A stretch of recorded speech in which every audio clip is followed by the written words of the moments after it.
Assalamualaikum warahmatullahi wabarakatuh. Selamat datang di podcast Astana Mahakaya 18. Ruang ngobrol serius tapi santai, membahas isu-isu yang menyentuh langsung pada kehidupan kita sehari-hari. Saya John Premik, dan di episode kali ini kita akan mengupas sebuah tema yang sangat dekat dengan dunia digital yang setiap hari kita gunakan, tapi sering kita tidak pahami secara utuh, yaitu Undang-Undang ITE, kebebasan berpendapat dan juga kriminalisasi warga. Masihkah Indonesia menjadi negara hukum? Di era media sosial, satu komentar, satu unggahan, bahkan satu story aja bisa berujung pada laporan kepolisian. Banyak warga yang pada awalnya ingin menyampaikan pendapat, kritik, ataupun curhat, tiba-tiba harus berhadapan dengan proses hukum. Pertanyaannya adalah, apakah yang salah? Warganya, undang-undangnya, atau cara penegakannya? Untuk itu, kita sudah kedatangan seorang pakar hukum yang sangat berkompeten di bidangnya. Beliau adalah Profesor Dr. Haja Siti Nuraziza, sarjana hukum, magister hukum. Seorang akademisi dan juga pakar hukum yang sudah banyak menulis dan berbicara tentang negara hukum, hak asasi manusia, dan juga kebebasan berekspresi. Assalamualaikum, Ibu Profesor. Waalaikumsalam warahmatullahi wabarakatuh. Aku manggilnya apa nih enaknya? Aziz saja. Ibu Aziza aja ya. Tadi aku panggil Ibu Profesor. Oke, Ibu boleh perkenalkan diri dulu kepada teman-teman yang menonton podcast kita hari ini. Mungkin dari latar belakang Ibu mengajar atau apa aja gitu, kegiatan Ibu sehari-hari sebagai dosen. Terima kasih kesempatannya Pak John. John Premix ya. Ini namanya terkenal sekali ya. Alhamdulillah Bu. Jadi kebetulan saya memang aktif di dunia akademik ya, di Iya. salah satu perguruan tinggi ya, Boleh disebutin aja Bu, nggak apa-apa di bebas. Universitas 17 Agustus 1945 Oke, Jakarta. iya. Dan saya guru besar di universitas itu dan juga mengajar di beberapa universitas. Di Universitas Surya Dirgantara dan juga ya mengisi di beberapa pelatihan-pelatihan terkait dengan hukum. Berarti ini Ibu semuanya bergerak di bidang hukum ya Bu Iya, ya? iya. Hukum ketatanegaraan, termasuk hukum perdata, hukum pidana juga termasuk ya Bu ya? Iya, Kurang lebih seperti itu ya? kebetulan kalau bidang saya memang di hukum bisnis ya. Oh, hukum bisnis ya. Ya memang spesifiknya karena berkaitan dengan perlindungan konsumen, saya di bidang hukum bisnis halal ya terkait sertifikat halal. Sertifikat halal. Berarti semua restoran ataupun yang berhubungan dengan Iya. konsumsi masyarakat Indonesia yang berhubungan dengan Muslim itu harus ada sertifikat halalnya. Ya, kalau dia akan menyatakan bahwa produknya halal, dia harus mendapatkan sertifikat dan juga mencantumkan label halal di situ. Ya, Betul, karena harus dicek prosedurnya ya ya Bu ya. betul, dan karena tahun 2026 itu sudah mandatory, sudah wajib ya bagi produk-produk yang akan beredar di Indonesia itu wajib untuk mencantumkan sertifikat halal. Kecuali Betul. dia tidak menyatakan halal ya. Iya, kecuali tidak menyatakan halal ya. Iya, Nah, iya. sebenarnya gini sih Bu, prinsipnya kalau kita ngomong ya, saat ini marak sekali kita dengar kata Undang-Undang ITE. Nah, Undang-Undang ITE ini justru bisa jadi pisau yang satu sisi itu membantu atau menegakkan hukum, tapi di sisi lain bisa menjadi bumerang atau menjadi sesuatu yang negatif untuk orang. Misalnya, ada orang yang kirim postingan, tiba-tiba bisa dipenjara. Nah, kalau boleh tahu nih, sebenarnya hukum Undang-Undang ITE itu seperti apa? Ya, kalau kita bicara soal undang-undang ITE dan umumnya undang-undang ya, Iya. tentu undang-undang itu dibuat dalam rangka memberikan perlindungan ya tentu. Perlindungan bagi masyarakat yang tujuannya tentu selain memberikan perlindungan juga agar ini tertib gitu ya, agar tertib harus ada payung hukumnya ya kan tentu ya. dan juga bisa memberikan keadilan, juga kepastian hukum. Maka dibuatlah Undang-Undang ITE itu, ya kan. Mhm. Apalagi di era disruption seperti sekarang kan. Mhm. Kalau dulu kan kita bertransaksi, ya jual beli atau apa kan konvensional tuh, Pak John Mhm. Premi. Kalau Mhm. sekarang di era disruption, apa ini, era digital ya, Mhm. 5.0 sekarang malah ya, Mhm. 4.0 kan semua sudah pakai digital nih. Iya betul. Karena itu kan perlu ada payung hukum nih. Maka ada itu yang namanya Undang-Undang ITE. Namanya aja Undang-Undang Informasi dan Transaksi Elektronik. Oh gitu. Jadi kalau yang disampaikan Pak John Premi kan isu-isu yang sekarang marak kan itu menjadi, justru, kriminalisasi ya Iya, terhadap kebebasan berekspresi ya kan seperti yang disampaikan ya. iya. Orang berpendapat, wah pidana gitu ya. Iya, jadi kadang-kadang misal gini, maaf kita komentarin suatu postingan orang, misalnya nih, ada postingan yang, kayaknya kita kurang suka, tapi maaf nadanya dengan kalimat-kalimat yang sakars gitu, jadi kasar gitu ya, itu bisa berdampak ke diri kita. Misal kita ngomong, "Ah, itu orang, eee, bodoh," gitu. Nah, itu kata-kata bodoh itu bisa jadi bumerang buat kita yang melakukan, pendapat menyampaikan pendapat, jadi dianggap, "Wah ini orang nggak bener nih, mesti ditangkap." Seperti itu, kayak gitu. Ya, yang sekarang banyak muncul justru unggahan media sosialnya kan. Iya, betul. Yang justru jadi viral ya, kemudian terjadi kriminalisasi kan justru di unggahan-unggahan itu ya, di media-media sosial. Ya, padahal Undang-Undang ITE itu bukan bicara soal hanya unggahan di media sosial aja loh Pak John Premix sebetulnya. Jadi Tapi ada karena banyak ya, pentingnya adalah transaksi elektronik ya, transaksi atau elektronik di ya. e-commerce ya, eee, Mhm. seperti misalnya belanja online ya, kemudian Mhm. pembayaran digital ya. Mhm. Keamanan data pribadi ya, bahkan Betul. sekarang itu ada sertifikat elektronik gitu ya. Mhm, betul. Tetapi yang banyak muncul justru yang disampaikan Pak John Premix ya, Mhm.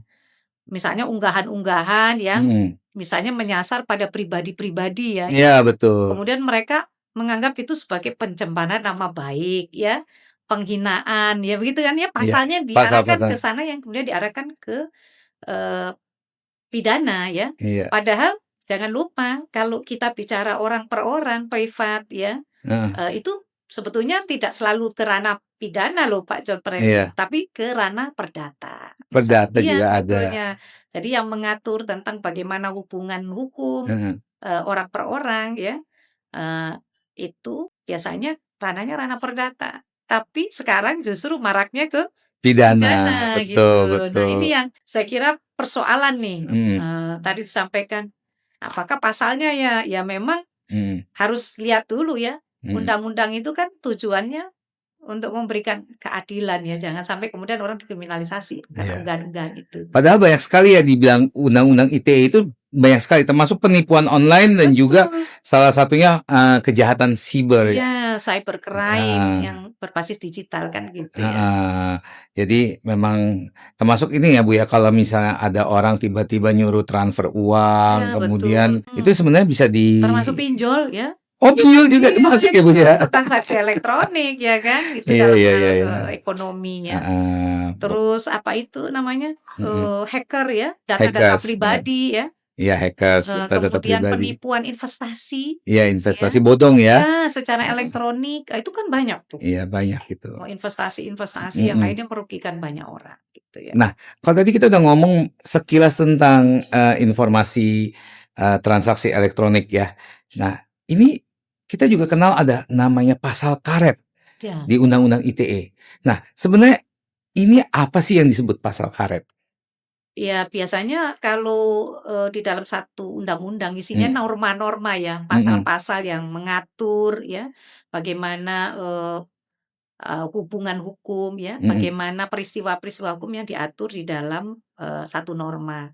Biasanya kalau yang pasal karet itu cenderung pengaturannya multitafsir, gitu ya, multitafsir yang, definisinya tidak clear ya, definisinya tidak secara jelas mengatur. Misalnya, yang disebut dengan penghinaan itu apa sih ya? Nah, itu kan sebetulnya harus jelas, jangan sampai kemudian orang mengkritik dalam rangka kritik yang konstruktif itu diarahkan kepada penghinaan Mhm. misalnya.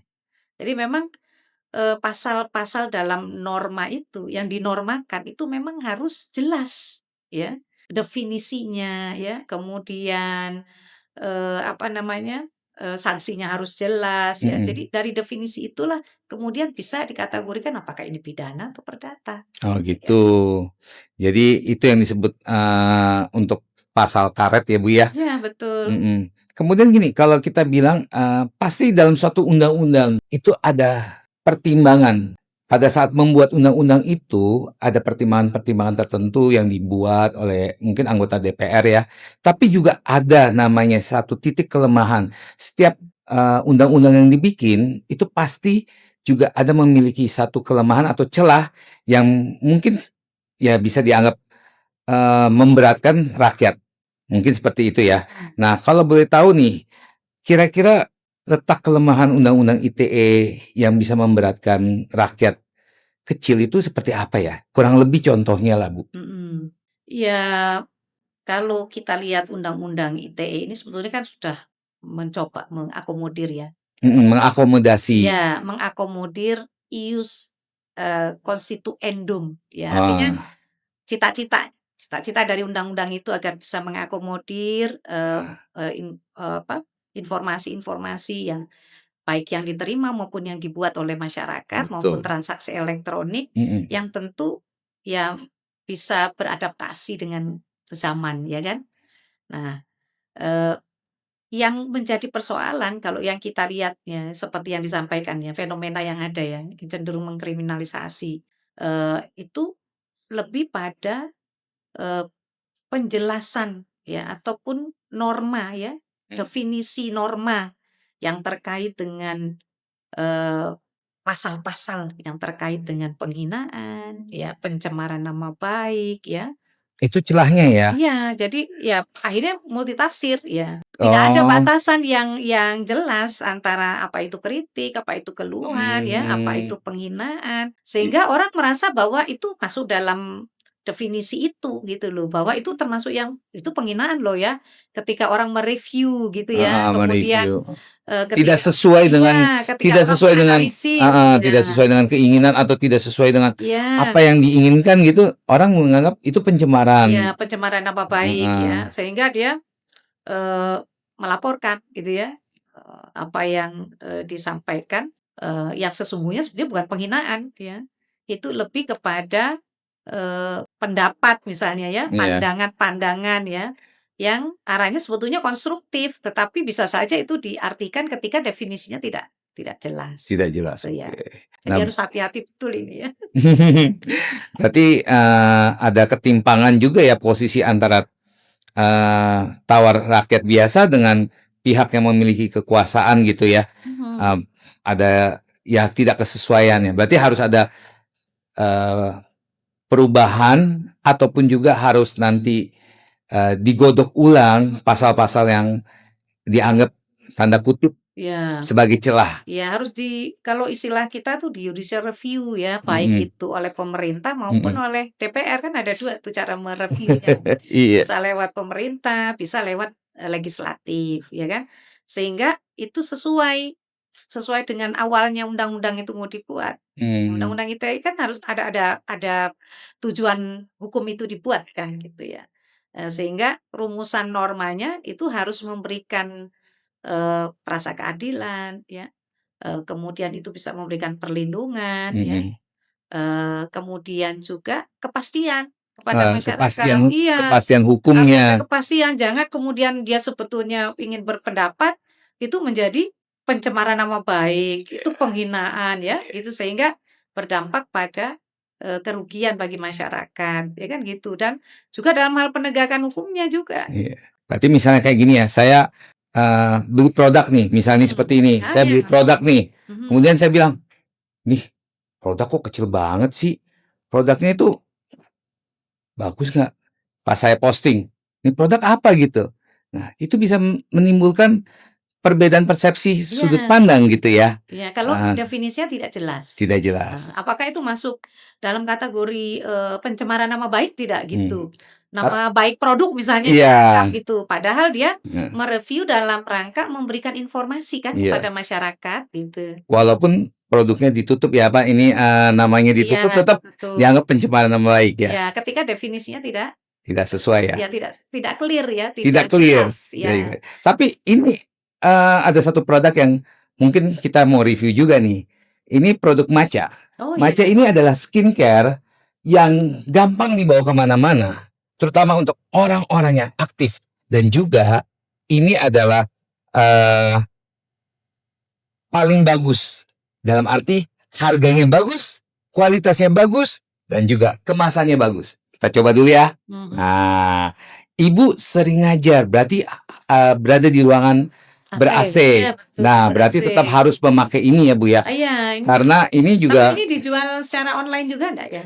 ini dijual nanti secara Oke. online. Heeh, Ya ini nah juga termasuk bagian yang diatur sebetulnya di dalam Undang-Undang ITE kan. iya, jadi Transaksi memang elektronik ya. nah, ini salah satunya aromanya. Matcha itu ciri khasnya benar-benar beda dengan produk lain. Ya. Hmm. Nah, jadi pada saat kita mereview produk, kita juga harus tahu bahwa apa yang kita review itu kita harus gunakan dalam arti, benar-benar kita pastikan dulu. Jangan asal, "Wah, ini produknya kecil nih, wah ini nggak bagus." Padahal ini bagus banget, Bu. Harganya Mhm. sangat ramah di kantong dan Mau? juga kualitasnya, ini kualitas benar-benar hebat. Ya, ya itu kan bagian yang diatur di dalam Undang-Undang ITE ya, Iya, betul. bahwa, informasi yang disampaikan harus, kepada masyarakat kan Mhm. harus jelas ya. Dan satu lagi, tadi Ibu ngomong halal. Mhm. Ini ada logo Oh sudah halalnya. halal ya? Ini ada logo Ya. halalnya, terutama untuk umat muslim. Oh ya ini sudah ada logo halal. Sudah ada halal.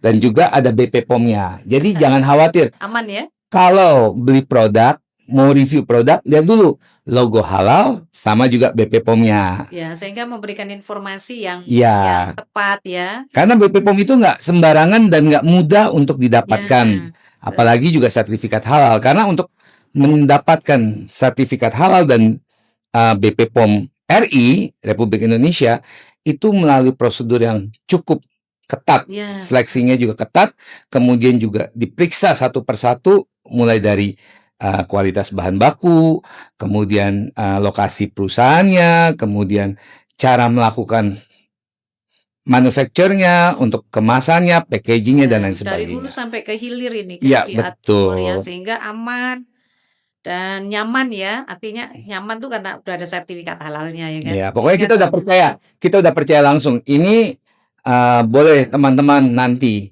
dapatkan langsung produknya, produk Matcha, dan kalian bisa review langsung, review jujur.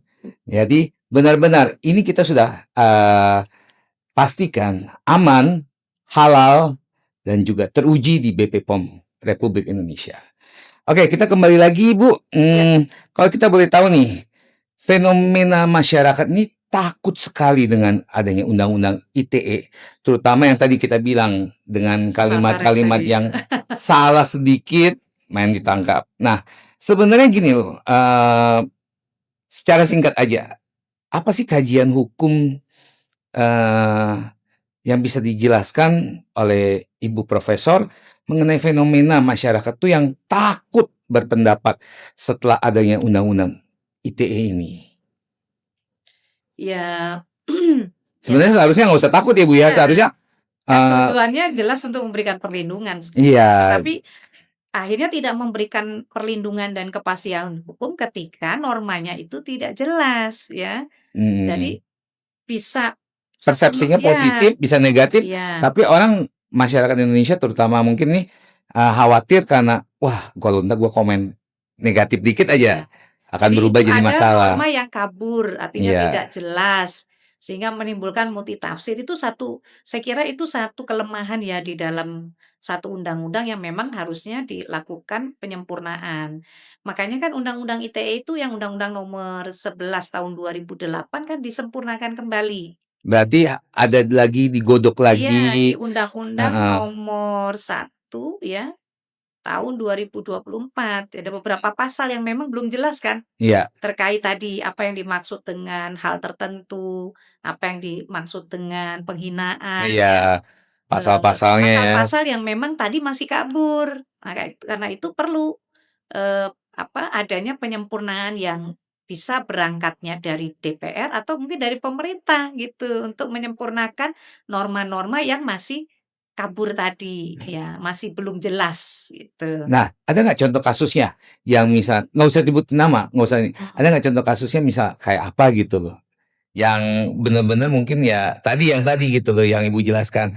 Misalnya, orang review ada suatu apa gitu, ada nggak sih Bu contoh kasusnya?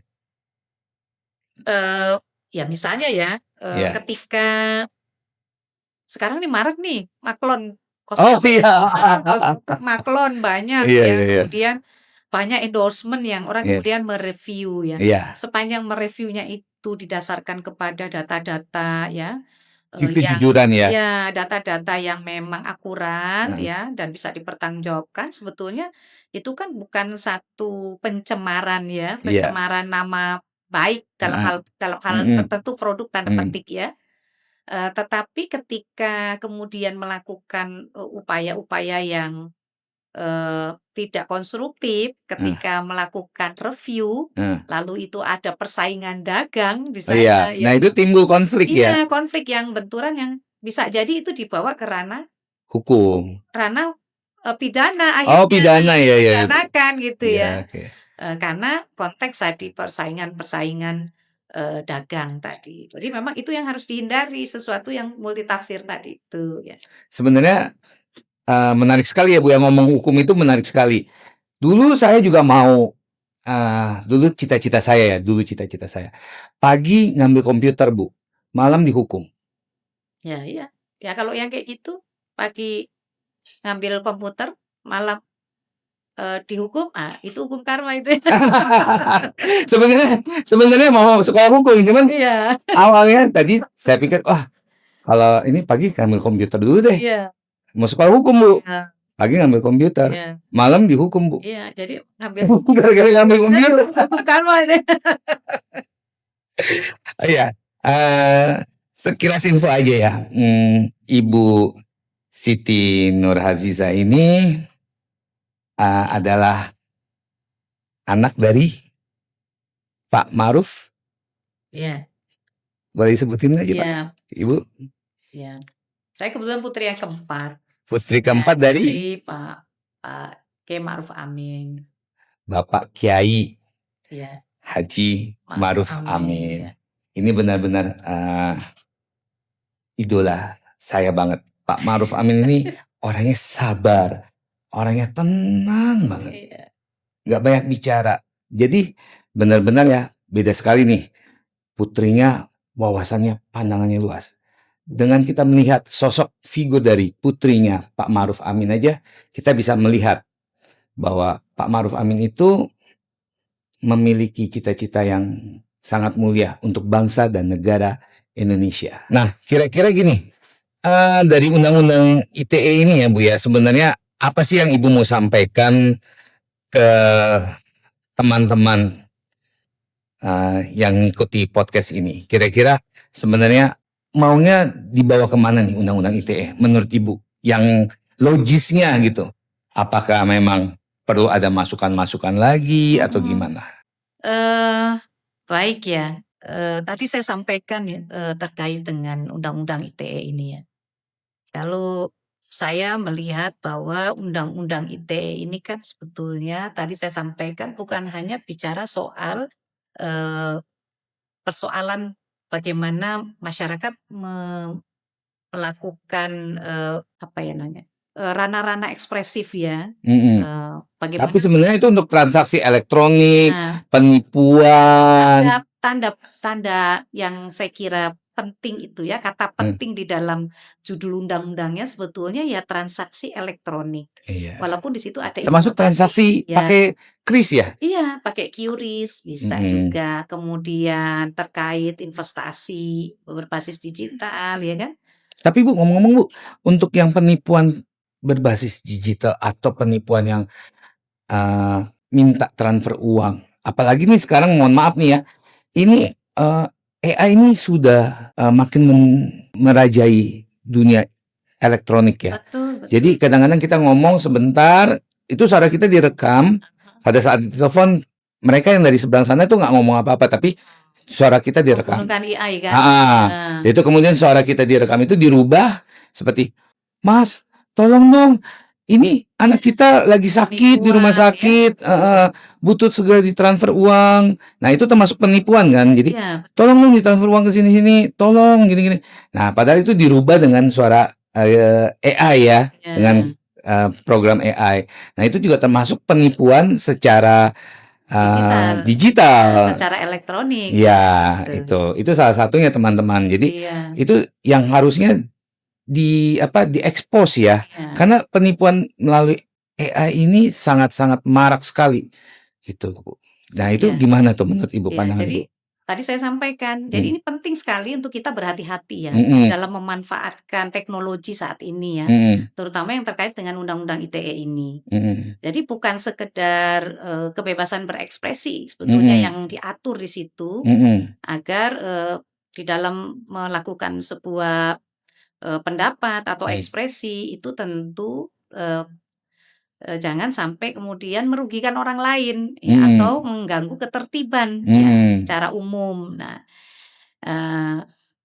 tetapi yang tidak kalah penting tadi menurut saya yang terkait dengan bagaimana memberi kepastian hukum di dalam ekonomi digital tadi, sehingga tidak terjadi cybercrime itu ya, kejahatan secara digital.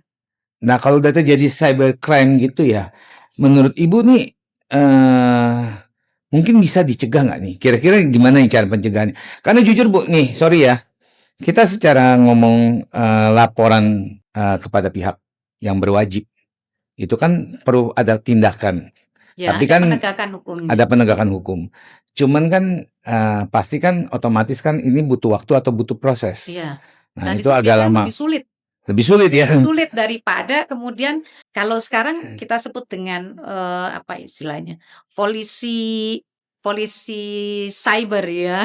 Polisi cyber ya. Itu mestinya di-tracking, jadi harus di-tracking satu-satu atau di-hack IP-nya, IP address-nya jadi bisa ketahuan gitu ya. Betul. Mhm. Jadi bukan sekedar polisi media sosial ya, seperti tadi kebebasan ekspresi, tetapi saya kira yang sulit sekali dilakukan itu adalah bagaimana pelaku kejahatan cyber itu bisa ditindak ya. Ditindak. Ya, Dan juga dijerat. untuk kemungkinan ke depannya itu, mereka melakukan kejahatan cyber itu kalau bisa diminimalisir dengan Undang-Undang ITE dan juga tindakan-tindakan preventif lainnya. Misalnya dengan mengamankan handphone. Handphone misalnya kayak WhatsApp bisa disadap, tapi coba bisa lebih diamankan lagi dengan seperti kayak ada undangan APK ya, undangan APK kemudian diklik, itu termasuk undang-undang ITE juga itu ya, harusnya bisa ya, dijerat ya. Kontrak elektronik. Iya. Kan sekarang kontrak kalau kita mau masuk ke apa namanya marketplace ya, ketika melakukan belanja online itu kan ada kontrak tuh biasanya, kontrak digital ya. Kontrak digital itu juga harus hati-hati ya ketika mengklik-klik ya, klik-klik itu ya, itu sebetulnya sudah merupakan kontrak ya. Kontrak digital. Kontrak yang dilakukan hanya saja biasanya lemah. Lemahnya itu kita nggak paham kadang-kadang apa isi kontraknya, tidak secara teliti, ya main klik-klik saja kan gitu loh. Bu, jujur Bu, kita ngomong jujur ya, jangankan undang-undang digital yang dikontrak itu, Bu, kadang-kadang Bu, saya buka rekening Bu di bank, itu berlembar-lembar itu. Ya, sehingga Saya sendiri Bu lihat, dipahami ya. ini tanda tangannya gimana Bu? Jadi kita nggak baca-baca lagi. Iya, betul. Betul kan Bu? Nggak baca-baca lagi, kita main tanda tangan. Oh ya, kayaknya kita haus nih Bu. Saya maaf. Iya. Saya minum dulu ya Bu ya. Ya, silakan. Saya juga minum ya. Minum, Bu. Ini airnya apa ini namanya? Ini Longfit. Longfit ini dengan akalin pH-nya 9+, juga dengan kemurniannya 9+, dan juga TDS-nya kurang dari 30 ppm. Ini ada alkalinnya ya? Ini ada alkalinnya. Jadi kalau kalian beli minuman atau kalian mau menyegarkan diri, itu jangan sembarangan minuman. Nah, beli aja Longfit. Longfit ini pH-nya 9+. Ini gampang dicarinya gampang ya?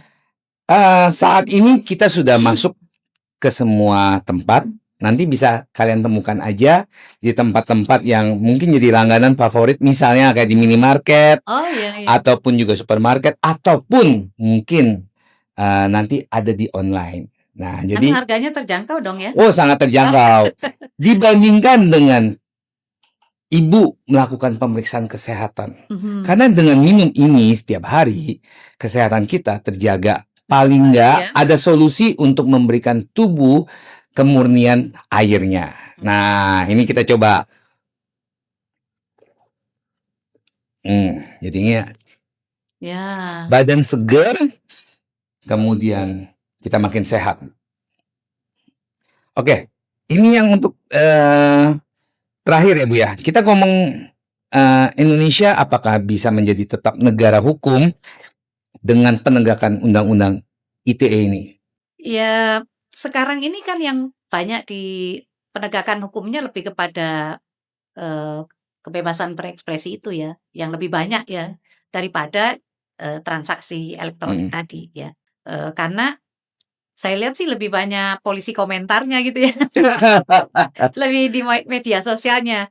Tetapi memang kalau kita ingin bisa undang-undang kita yang khususnya terkait dengan undang-undang ITE ini lebih memberikan perlindungan dan kepastian hukum bahkan Betul. keadilan ya, saya kira harus ada upaya ya tentu dari pemerintah untuk merevisi undang-undang ITE ini. Terutama yang seharusnya nanti bisa memperkuat aspek ketahanan cyber. Gitu, Ya, aspek ketahanan cyber yang paling penting ya Bu ya? kemudian yang kedua terkait dengan perlindungan konsumen digital. Perlindungan konsumen Iya, itu yang tadi. juga harusnya diperhatikan. Jadi bukan cuma ngomong, tapi perlindungan Iya, konsumennya yang ketika masyarakat kemudian melakukan transaksi misalnya belanja online atau yang ya. transaksi digital, itu lebih memudahkan masyarakat untuk bisa memahami ya, misalnya tadi kontrak elektroniknya. Jangan pakai bahasa Inggris gitu ya, terus orang kita orang Indonesia gitu ya, dia juga harus diberi fasilitas ya Oke. untuk bisa memahami misalnya begitu. Sorry Bu, ini kita ngomong secara kontrak ya. Tadi ada bahasa Inggris, ada bahasa Indonesia. Saya pernah mengalami kita kontrak dalam bahasa Inggris, dalam bahasa Indonesia itu disandingkan dalam satu halaman, setengahnya dibuat bahasa Inggris, setengahnya lagi dibuat dalam bahasa Indonesia. Kemudian dengan panjang lebarnya kalimat itu. Sebenarnya menurut Ibu, dengan adanya dua bahasa atau duolinguals, ini sebenarnya kontrak hukum itu tetap sama atau ada perbedaannya? Ya, tentu kalau dia di Indonesia harus diberi pilihan tuh, mestinya ada option dia untuk bisa memilih dalam kontrak yang berbahasa Indonesia, supaya dia bisa memahami isi kontrak itu kan. Iya, kayak tadi kan ada Walaupun bahasa secara Indonesia, elektronik ya. ada bahasa Inggris. Nah, itu Ya, tetap itu harus diberi pilihan sebetulnya kedudukannya masyarakat. setara ya? Setara, itu kan sesuai dengan bahasa masing-masing kan Bahasa gitu masing-masing. ya. Sorry, kalau boleh ditambahkan lagi, misalnya nih dalam bahasa Indonesia maknanya seperti A, misalnya nih, tapi diterjemahkan ke dalam bahasa Inggris karena ada terjemahannya, maknanya berubah atau persepsinya akan berubah menurut orang yang baca bahasa Inggris itu jadi maknanya B. Misalnya nih, misalnya seperti itu. Ya, Tadi makanya di harus kosakatanya beda. harus sesuai dengan tujuan kontrak itu gitu ya. Memang harus dibuat semudah mungkin orang memahami isi kontrak itu. Karena kan posisi si konsumen pasti lebih lemah ya, itu untuk bisa memahami, tidak semua memahami isi kontrak itu kan. Sementara mereka untuk bisa mengakses gitu ya, mengakses platform itu, ya dia harus mengklik kan, harus Harus menyetujui. iya, memberikan persetujuan untuk bisa masuk, untuk Untuk masuk. melakukan transaksi itu, ya Betul, kan. ya. Nah, makanya perlu itu perlindungan konsumen digital. Kemudian juga yang saya kira tidak kalah penting adalah keamanan ekonomi nasional yang berbasis teknologi kayak tadi misalnya investasi. Oh ya. Kan sekarang banyak tuh saham-saham yang arahnya justru ke penipuan ya, gitu loh. Jadi mungkin ada Investasi ya, apa istilahnya itu? saya pernah masuk Bu grup waktu itu grup saham juga salah satunya, dan dia mengajak. Pertama awalnya sih enak Bu, awalnya wah saya akan memberikan ilmu, saya akan memberikan analisa dan lain sebagainya. Memang dikasih analisa, tapi analisanya mungkin saya sendiri juga bukan kurang paham ya, tapi saya rasa oh ya mungkin benar, tapi saya juga kurang paham. Tapi pada saat terakhir-terakhirnya timbul ada satu kayak kolektivitas harus mengumpulkan uang, atau bukan mengumpulkan uang ya, tapi membeli saham lewat dia. Nah, itu yang termasuk penipuan. Atau kripto itu juga gitu Bu. Jadi ada koin kripto yang mau launching dan lain sebagainya, dia bikin suatu grup, kemudian oke, kalau kalian beli dengan harga segini nanti akan naik. Tapi pada awal-awalnya memang naik, setelah itu anjlok. Nah, itu salah satu penipuan investasi ya Bu ya. Karena kan dia cenderung fluktuatif ya, Kak, kripto sebagai sebuah komoditi dagang kan gitu. Iya. Wah, ini panjang sekali Bu. Nah, menjelang penutup, mungkin Ibu ada mau sampaikan kesan-kesan atau apa yang ingin Ibu sampaikan khususnya untuk teman-teman yang ada di Ya, yang pertama sekali bahwa Undang-Undang ITE ini tadi saya sampaikan tidak hanya terkait dengan kebebasan ekspresi, tapi juga terkait transaksi elektronik. Yang pertama bahwa perlu dilakukan revisi-revisi ya terhadap Undang-Undang ITE karena di rumusan pasal seperti penghinaan, pencemaran nama baik yang memang terlalu luas dan tidak spesifik, sehingga itu eh, yang terkait misalnya kritik terhadap pejabat, institusi, atau perusahaan itu sangat mudah untuk dilaporkan ya. Kemudian tadi disampaikan ada keluhan ya konsumen ya di media sosial, review-review yang tadi reviewnya. disampaikan ya, atau mungkin menceritakan tentang bagaimana pengalaman buruk itu bisa dipidanakan. Sehingga kita bisa lihat bahwa belum ada ya pembedaan antara ranah pidana dan perdata di Oh dalam, iya. Undang-Undang ITE ini harus hati-hati sekali ya, harus, betul-betul di dalam penegakan hukumnya melihat ya ranah, apakah ini masuk dalam ranah perdata atau pidana. Ya, karena banyak kasus yang sebetulnya lebih cocok diselesaikan secara perdata, misalnya ganti rugi atau permintaan maaf, ya, tetapi justru dibawa ke ranah pidana. Ya. Ya. Jadi undang-undang ini kadang-kadang bisa jadi senjata bagi orang yang merasa dirugikan ya, sehingga bisa mengkriminalisasi orang kira-kira begitu. Dan yang ketiga tentu di dalam prakteknya undang-undang ITE ini, biasanya sangat rawan ya digunakan oleh, yang punya kekuasaan, yang punya uang ya, sehingga tentu harus kembali kepada ruhnya ya. Ruhnya awalnya yaitu untuk memberikan perlindungan kepada masyarakat, memberikan kepastian hukum ya, dengan tentu, memperkuat ekonomi digital ya, aturan-aturan yang terkait dengan, ekonomi digital dan juga, melindungi rakyat dari ancaman cyber yang nyata. Terima kasih banyak Ibu Profesor Dr. Haja Siti Nur Aziza, sarjana hukum, master hukum. Untuk para pendengar Astana Podcast dimanapun Anda berada, semoga obrolan ini bisa bermanfaat. Dan kalau Anda merasa episode ini penting, silakan bagikan ke teman-teman, keluarga, ataupun rekan kerja Anda, supaya semakin banyak yang melek hukum dan tidak mudah dikriminalisasi. Dan bagi Anda yang merasa punya kompetensi, pengalaman, atau sudut pandang yang menarik yang ingin dibahas atau menjadi narasumber di Astana Podcast, silakan daftarkan melalui email yang tertera di layar Anda saat ini. Tim kami akan melakukan kurasi dan menghubungi narasumber yang terpilih. Saya John Pemik dan Ibu Siti Nur Aziza. pamit undur diri. Sampai bertemu di podcast berikutnya. Pamit undur diri. Wassalamualaikum warahmatullahi wabarakatuh.